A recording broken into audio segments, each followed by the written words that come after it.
I hate to kind of start in a little bit of, not so uplifting and positive fashion, but I feel like it's appropriate. It's been kind of a very odd and kind of a dark month this past month.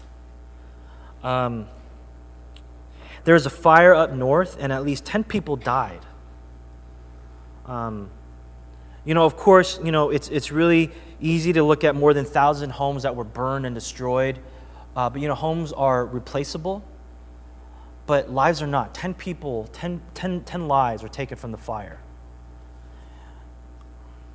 This past month, at least 80 people died from Hurricane Harvey. Not to mention all the destruction that it caused. So that's 10 people, that's 80 people. At least 59 people were killed from the Las Vegas shooting a few weeks ago. One guy with a gun, killed more people than a fire did, than a natural disaster did. I mean, that's just crazy, right? Some of you have experienced death in your families this past month, which is a tough thing. When someone you love passes away, all of a sudden, no matter how much you can be prepared for that, it's never something you're completely ready for. When something like that happens, it's just a tough thing. When all of a sudden, maybe you struggle, or you and your family struggle financially. Maybe you lose a home through a natural disaster, or your family business fails, or when something happens in your life and your entire life just gets turned upside down and it's not your fault. How do you cope with that? How do you, as a Christian, how do you cope with that? So how do you cope with that, and how should you cope with that? Which could be two very different things, right? When something like this happens, I think that one of the first things we all tend to do, whether you're Christian or not Christian, is you question God. You might be too Christian or too church to actually say it out loud, but the honest question of our hearts is, God, where are you? God, why aren't you intervening in my life? God, why aren't you helping me? God, why didn't you save my grandpa or my grandma? God, why did you allow 59 people to get shot and killed? God, why are you allowing this to happen? Where are you in my life? Can't you see the kind of things that I'm going through? God, where are you? What are you doing? You see, when we do that, when we ask those kinds of questions, what we are really doing is we are trying, to the very best of our ability, we are trying to apply the doctrine of God's sovereignty. That's what we're trying to do. We're trying to flesh it out. We're trying to manifest it in such a way. We're trying to make sense of all these sermons that we've heard, all these Bible studies and all this Bible stuff that we've learned in church. We're trying to make sense of it in a real hardcore, tangible fashion in our lives. This is what's happening here and now, God. Where are you?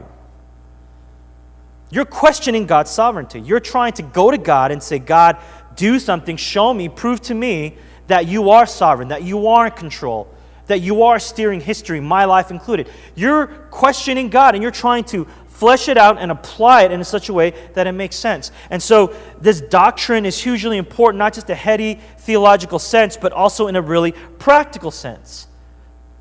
But the reason why that's such a powerful and applicable truth and something that we all struggle with is because if you come to the realization, you come to the gripping reality that God is sovereign, then guess what?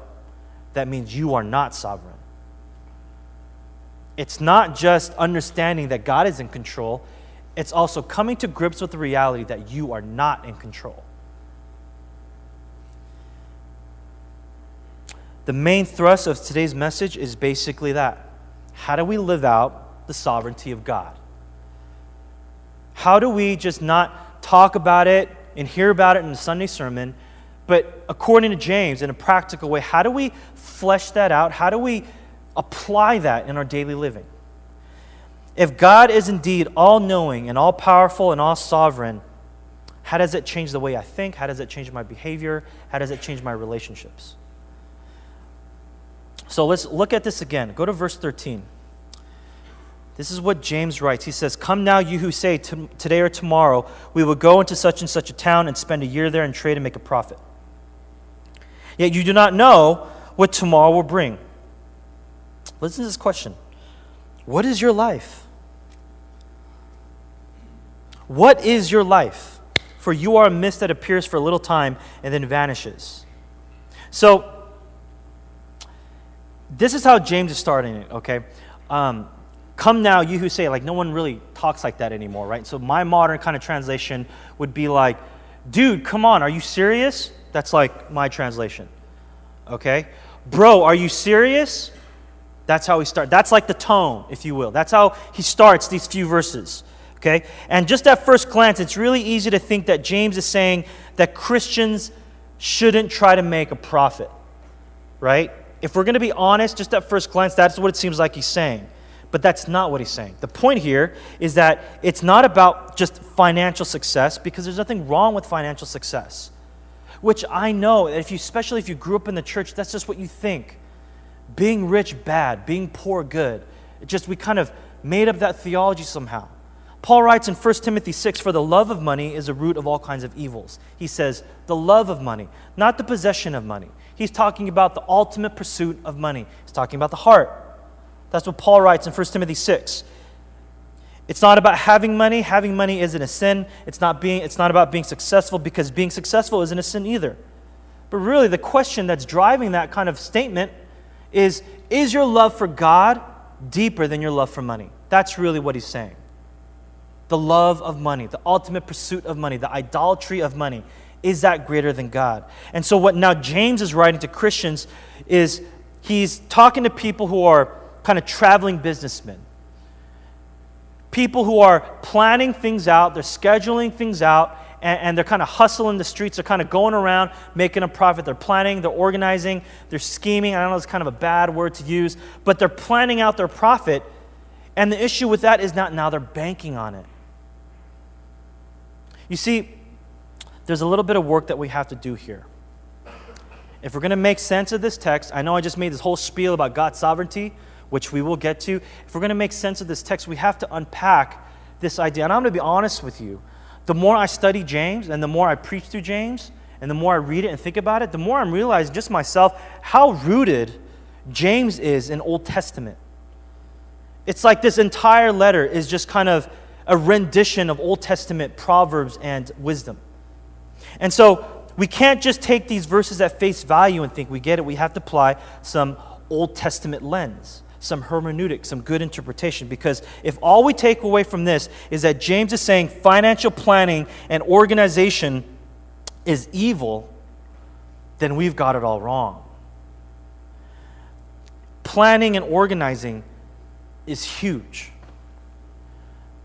It's not just theology and then practice. That's actually one and the same. And I know when I say that, some of you think that I'm exaggerating, because you think planning and organizing has nothing to do with theology. What if I said that planning and theology is rooted in the very nature of God? I'm not just saying that because I'm a hardcore ISTJ. I'm saying that because it's actually biblical. Look at the creation account. Every day that God created, the 6 days that he created, do you think he just said, today I'm going to create light? That sounds good. No. The first 3 days parallels with the latter 3 days. He organized it, he planned it out, he administrated it, and then he executed it. Before Joshua went out to conquer Jericho, what did he do? He sent out spies. Why? So he can survey the land, so he can get to know who his enemies are, so he can plan, he can organize, he can set his troops. Remember when we went through our series in Nehemiah? Before Nehemiah went out to rebuild the city, what did he do? He spent time planning, preparing, and praying. Proverbs 21:5 says, the plans of the diligent lead surely to abundance. The plans of the diligent lead surely to abundance, but everyone who is hasty comes only to poverty. You know what Ephesians 1 says? It says God chose us before what? The EM service at 1:30 on October 22nd. Nope. God chose us before the foundations of the world. Some of you think that I plan way too ahead of time. Think about God. He chose you before he created the world. right? Talk about early. Talk about planning. Why did God do that? Because He cares for you. Because He chose you. Because He loves you. How do we know if we care about something? You plan for it. James isn't saying that planning is bad. I just need you to understand that. But what he is saying is you can't bank on that. You can't trust in that as if that is going to be your salvation. Planning is good, but it's not ultimate. And you see, the reason why we have to appreciate that is because just from life experience, and you've probably seen this, and maybe you've gone through this kind of thing yourself, I've seen, and my family included, I've seen so many times when a family will start a business, they'll save up, all their money. It's that whole story as second gens, our first gen parents immigrated to America with $13 in their pocket. I think that's a lie, but like $13 in their pocket, and they start this business. You know what I'm saying? And all of a sudden that business has grown, and now all of a sudden you live in this huge house. That happens to not everyone, but a lot of them, but a lot of us. And then one day that business fails, and that day turns into weeks, into months, and all of a sudden you have to lose the house, you can't afford the mortgage, you can't afford the car, you have to scale down a lot, until the lifestyle that you live now is nothing like the lifestyle you used to live. Why? Because nothing is set in stone. All it takes are intangible things in the economy to not go your way. It's not even your fault, and all of a sudden you lose almost everything. Just like that. How many times does that happen? All the time. And so when James is writing, don't bank on your planning, you have to really appreciate that. That's some of the most practical wisdom that even non-Christians can apply. And so for those of you who are saying, that's why I don't plan. I'm a go with the flow kind of guy, right? That's not in the manuscript, by the way, right? I'm a go with the flow kind of guy, right? I'm spontaneous, right? I decide what I'm going to do the day of, the moment of. Okay? Listen to me. Listen to me very carefully. That's not faith. That's laziness. And for some of you, this might be a wake-up call. But don't cover up your laziness by calling it faith. Planning and organizing is rooted into the very nature of God. God did not just wake up one day and say, I think I'm going to save you. He planned it before He created the world. That should tell you something about the value of planning and organizing your life.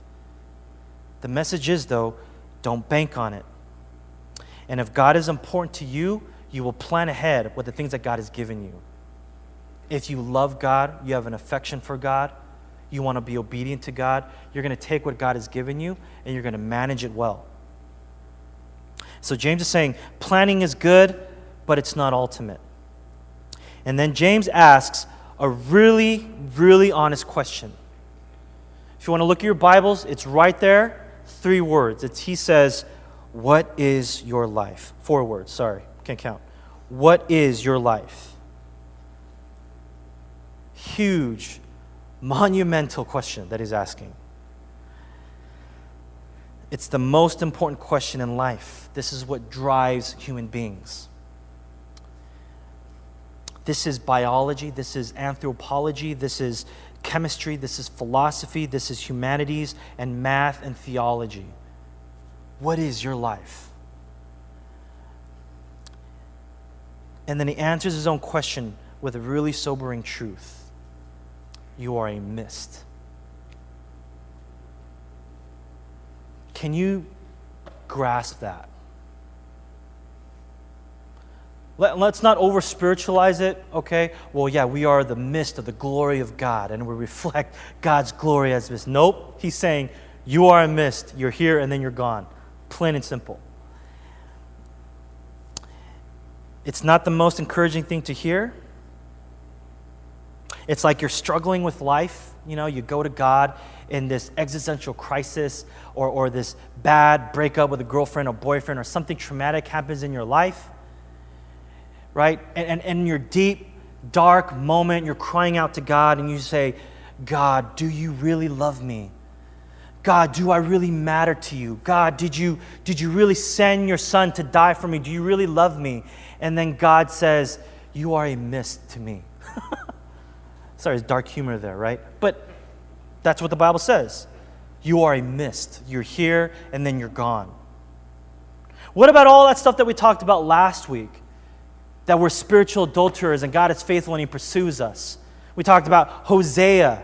He goes after his prostitute who keeps cheating on him, but he keeps going after her. And that's the relationship that God has with Israel. God pursues and pursues and pursues. God loves us. I mean something to God. I'm not disagreeing with that. But there's a complexity and there's an unlayering of God's love that we have to unpack. That God's love isn't so simple as just saying God loves me, but it's multifaceted. It's complex. We have to unpack and dig deeply into the depth of God's love. What do I mean by that? And this is what I mean when I say that James is rooted in Old Testament. You ever heard of the book called Ecclesiastes? Say amen if you've heard of it. Yeah. There's a genre of books. It's a collection of books in the Old Testament. It's called wisdom literature. Okay? It's a genre. It's a whole collection of books. Ecclesiastes is one of them. It's also like Song of Songs, Psalms, and Job. And what you're going to find out is that they're not like short little New Testament letters, like Pauline letters that we find in the New Testament. What you're going to find out is that you open up books like Job. Ecclesiastes is not so long, but like Psalms, the Song of Songs, what you're going to do is you're going to say, okay, I'm going to read this book. I've never read any kind of wisdom literature. I'm going to sit down and read it. You're going to read like 2 chapters, and you're going to be like, yeah, I don't get it. And then you're going to pray, God, help me understand this. Right, and then the next day, you read the next few chapters, and you're going to be like, I still don't get it. And you read like 5 more chapters, and you're like, oh, I actually get it. No, I don't get it. And then you keep reading until you get to the end. Until you get to the end. I think wisdom literature teaches us something about patience, but we get to the end, and then you come to this really, really crazy truth. And a lot of those truths falls along the lines of this. God is God and you are not. And you realize, I am not God. I'm not the center of the universe. And you see, that's what King Solomon was thinking when he wrote Ecclesiastes. You see, here's where it helps to know a little bit of context and background. And I know that we seem to be veering off of James, but just bear with me, okay? King Solomon, if you don't know, if you're not familiar with who he is, he's a really interesting guy. He wasn't just a king, but he was the wisest king to have ever lived. And I'm not exaggerating when I say that. The wisest king to have ever lived on the face of this planet. Except for Jesus. And I talked about this a couple weeks ago, but God goes to Solomon, right? And he says, listen, Solomon, I'm going to give you whatever you want. Which is, for a rich young man, is really dangerous. For any man, you go to him and you say, I'm going to give you whatever you want, it's really dangerous, right? I think a lot of Christians, take this with a grain of salt, I think a lot of Christian males will all of a sudden turn into unchristian males if that's really true, right? Money, power, and sex, that's all it takes. You know what Solomon asks for? What does he ask for? What does he ask for? Wisdom. He asks for wisdom. Out of all the things that he could ask for, money, power, and sex, no, he asked for wisdom, and God is pleased. And so God gives Solomon wisdom. What kind of wisdom are we talking about? In 1 Kings 3, there's a story, really, really cool story, where Solomon is king, and these 2 prostitutes go to King Solomon with this dilemma. Because what happened with these 2 prostitutes is that there's these young ladies who both had babies, and one mother ended up somehow killing her baby. I think it's something about she suffocated by laying on her baby at night or something like that. And so she's torn apart as a mother, of course, like any mother would. But she sees the other prostitute with a baby, and she claims that that's her baby because she lost her baby. And so now there's a dilemma. Drama. Soap opera drama, straight up. You know what I'm talking about? Daytime talk show drama. And so what do? They go to King Solomon. What should we do? She has my baby. No, that's my baby. You know what King Solomon does? It's crazy. He says, okay, go get me a sword. And then King Solomon says, okay, since you all ladies can't figure it out, I'm going to slice the baby in half. And you can take half of the baby and go home. And the fake mother, the false mother, she says, legit, I'm down. And then the real mother says, no, you take the baby. I don't want to kill my baby. And then King Solomon says, okay, you're the real mother. Wisdom! If y'all came up to me with that dilemma, you know what my answer for you is? Rock, paper, scissors, dude, I don't know. I have no idea what to tell you. I have no idea. Go, what do you think? How do you feel? I have no idea what to tell you. That's wisdom. You know what I'm saying? That's divine wisdom given to God. King Solomon is practicing it out so he can lead his people well. Now, here's the thing. I know that our tendency is to think that, well, if you're wise, well, then you're not rich. Not for King Solomon. Not only the wisest guys, but one of the wealthiest guys to have ever lived before his time. Y'all know King David wrote a lot of the Psalms. He had a temple. King Solomon was his son. He built upon that temple to even make it more bling. And King Solomon, I know I'm blowing up to be this great godly man, but he had sins in his time too. It wasn't just money, and it wasn't just wisdom, but it was women. Hundreds of wives. Hundreds of wives. And so, in other words, swagger, dude. Just swagger upon swagger upon swagger. Money, power, and sex to the infinite. You look at modern athletes today and see the kind of lifestyles that they live, and you flip through all the Instagrams to see the fabulousness of their lives. It's that times 1,000 for King Solomon. Now listen to me. King Solomon is now old. He's lived his life. He's lived through the lust and the debauchery and the power and the money and the sex and all of that. And he's an old man. In my mind, he's sitting in a rocking chair, but maybe that's not biblical. But he's an old man, and now he sits down and he starts writing a book of life wisdom about his regrets, about his repentance, about his sorrows, about the mistakes that he's made. That is Ecclesiastes. And the main theme in Ecclesiastes is really this. What is your life? What King Solomon is writing is what James is writing to us. What is your life? It's just a mist. The whole message of Ecclesiastes is your life is meaningless. And I want you to kind of ingrain that in your head, kind of picture, okay, this King Solomon speaking to you, speaking to us. And I just want to stop real quick and just ask you, do you have the humility and do you have the patience to be able to listen to this old man speaking to you wisdom? This old man who is rich and wise and had all the women that he wanted, and he lived his life and he's speaking to you and he's saying, what is your life? And he's saying to you, life is meaningless. Can you accept that? You know, can you accept this old man wisdom speaking to us young bucks about life? But you see, when he writes, life is meaningless, there's a clause that finishes that statement. And you don't get that until you get to the end of Ecclesiastes. And here's what that clause says. Life is meaningless apart from God.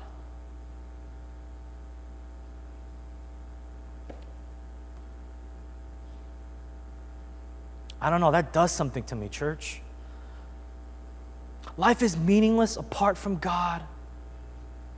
That if God is not your epicenter, if He's not your source, He's not the central figure in your life sustaining you, saving you, working in you, how empty life is, even with all the money and all the power and all the sex that you want.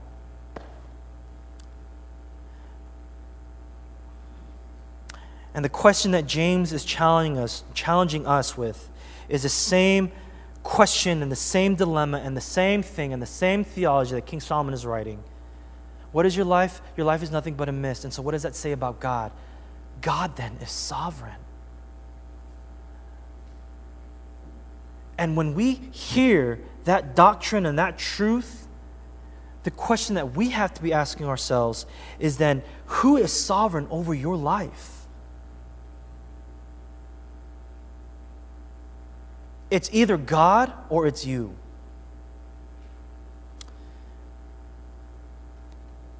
And this is going to be a constant struggle for the rest of your life. And so the more honest you are with that question, the more wrestling you do, and the more processing that you do with that question, the better equipped you can be to grow in that. You see, if you want God to be sovereign over your life, then it's about surrendering, right?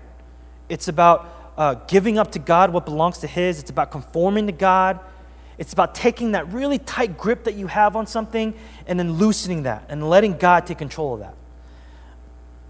And do you know why that's so hard? Because it's an issue of humility. Why is it so hard to accept this passage? Like when James straight up calls you out and says, what is your life? It's a mist. Why is that so hard for us? Because it requires humility. It's about humility. It's about lowering ourselves. And so how do we then pursue humility? If we're going to respond to God's sovereignty, then the appropriate response would be to say, well, then there has to be humility in my life. How do I pursue that? C.S. Lewis said this, and this is real wisdom too. C.S. Lewis says, humility is not thinking less of yourself, but it's thinking of yourself less. What? Let's say that again. Humility is not thinking less of yourself, but it's thinking of yourself less. So in other words, it's not about low self-esteem. It's not about calling yourself, I'm an idiot, I'm stupid, I'm nothing. Not only is that not true, it's not even biblically right. You're made in God's image, you have inherent value. Okay? It's not about low self-esteem. What it's about is how often, how frequently you think about yourself. Is the volume and the content of your heart and mind always centered around you, or is it upon God and other people? That's what humility is. You know what I learned this week? I learned that statistically, the people who are most likely to commit suicide is people who actually, you would think that people who commit suicide the most are people of like, kind of live in like the slums. They don't really have a lot of money. They live in third world countries. They live in poverty. You know, that's the way I would think, right? Because they kind of have nothing to live for. Every day is like a struggle. But statistically, people who commit suicide the most are actually the people of wealth. People who live in very opportunistic, capitalist kind of driven societies. Basically, America. And even in Korea, there's a high suicide rate, right? And so what that tells you is that suicide is not so much about your circumstance. Suicide is really about what you think of yourself. It's about entitlement. It's about you thinking that you don't have more opportunity, or you thinking that you deserve more than you do. And so you spiral down into this negativity, believing that life is not worth living because I'm not getting what I deserve. Really interesting, right? So, I think that says something about entitlement. I think that says something that when you have a high view of yourself, more than you really should, that actually leads to darkness and destruction and despair. Even if it's not suicide, it leads to very, very negative outcomes, rather. So the opposite of humility then, the opposite of humility is self-centeredness. The opposite of humility is narcissism. The opposite of humility is entitlement.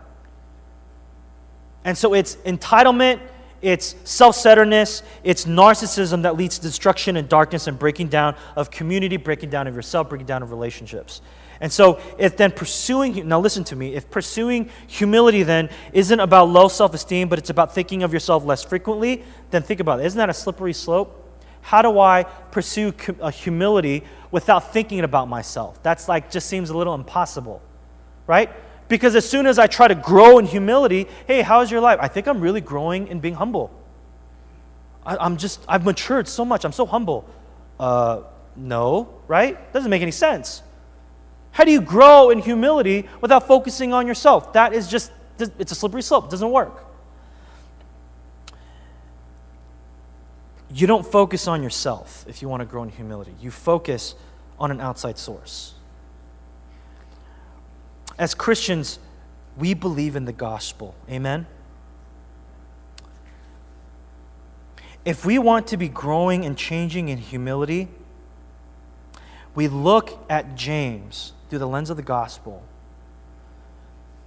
and we see the ultimate example of humility. It's Jesus Christ. You see, here's what you need to remember about James. James without the gospel is law. It's just a bunch of things like earthly wisdom that you should practice in your life.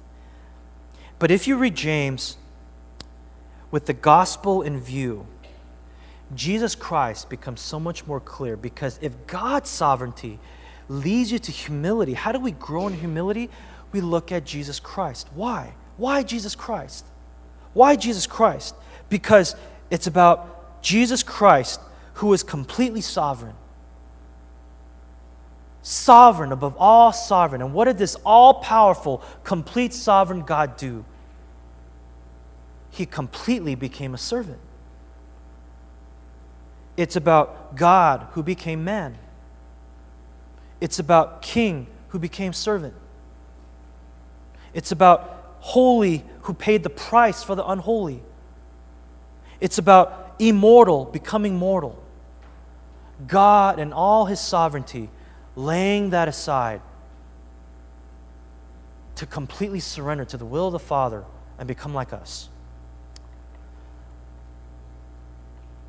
And so with the gospel in view, how do we then put this to practice?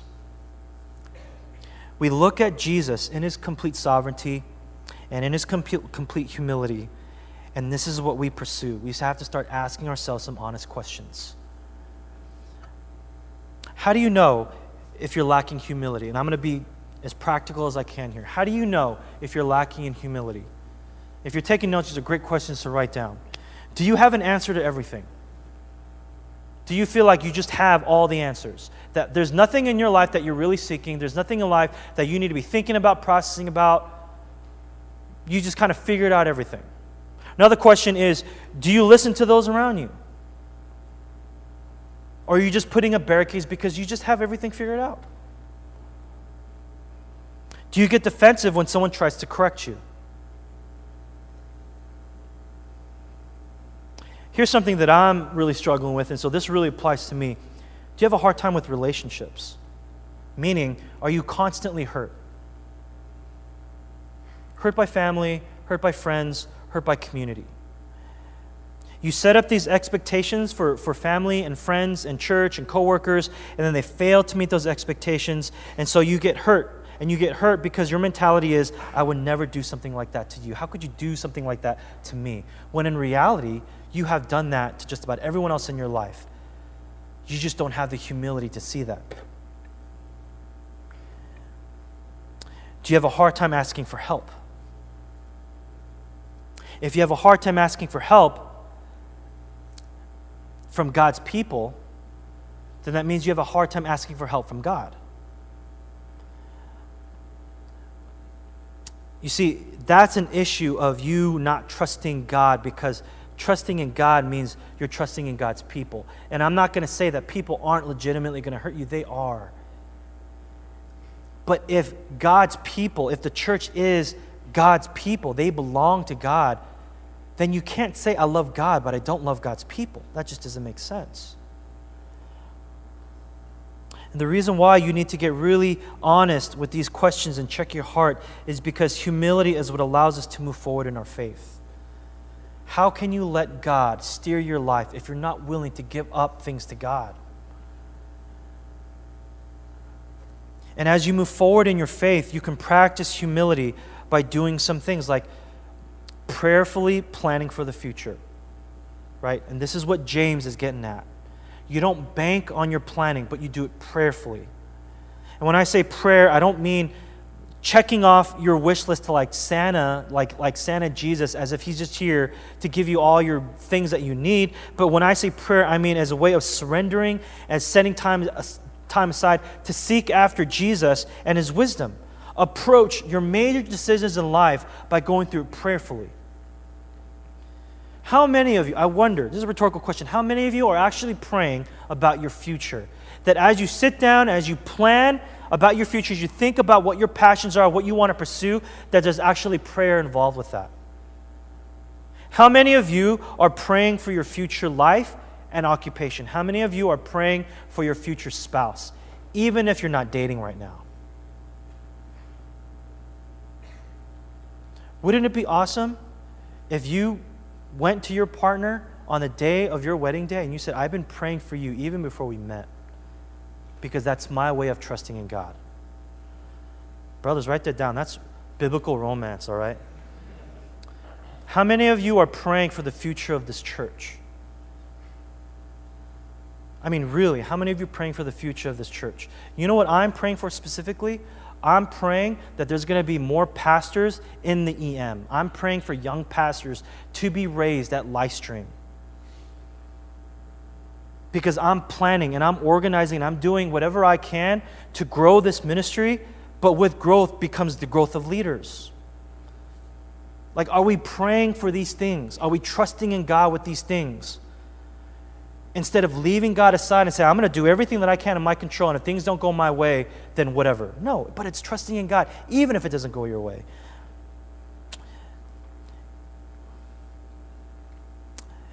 Here's a really, really practical piece of application. Oh man, this is like, I'm hesitating when I say this, but I'm going to say it. For you students, pray for your class. Pray for your classmates, pray for your professor. Pray on your drive to class. Pray that you can find a parking spot, of course, but pray, for your class, that your teacher is actually going to impart to you things that matter. And the teacher is not just going to either do his job and bounce, but he's going to actually impart wisdom and knowledge to you in such a way that you will be engaged, that did you know you can actually enjoy class? You can actually enjoy your education and not just graduate just with a degree, but with actual enjoyment and excitement for the knowledge of life. That even if they're not Christian, they can impart to you things that matter. And they can help you in your success for the future. Isn't that what professors are doing? Why not pray for them?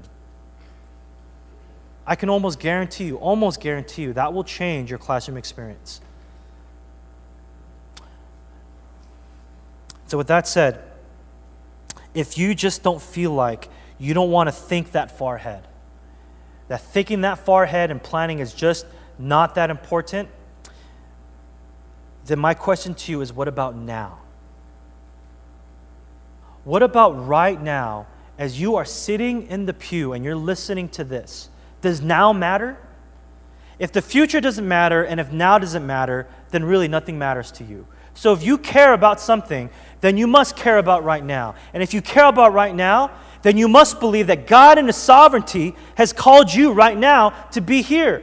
And if God right now has called you to be here, there must be a reason that God has called you to be here. If God has chosen you before the foundations of the world, then I think God has chosen you to be here, and He has a reason for that. And if God has a reason to choose you to be here and now, you have an option. You can say, I'm going to sit back, relax, and enjoy the show, or you're going to say, there must be something God is speaking to me. Right? If not, then why the heck are you here? I'm not that good of a speaker for you to enjoy. I'm not that good. Despite what some of you might say, I'm not that good. God is that good, though. And He's divinely ordained and planned for you to be here. So you have to be engaged into the text and allow that to speak to your soul. And if the text in God's Word is telling you to think about your future and plan and organize prayerfully by looking at through the lens of the gospel, then that's what we're called to do. When you face difficulties in your life, you're going to wrestle with the sovereignty of God. I can guarantee that. But you don't have to wait for difficulty to come to your life before you start praying for those things. You don't have to wait until someone in your family passes away until you start applying and really thinking and wrestling the sovereignty of God. Start now. God is calling you now. God is sovereign right now. Let's pray.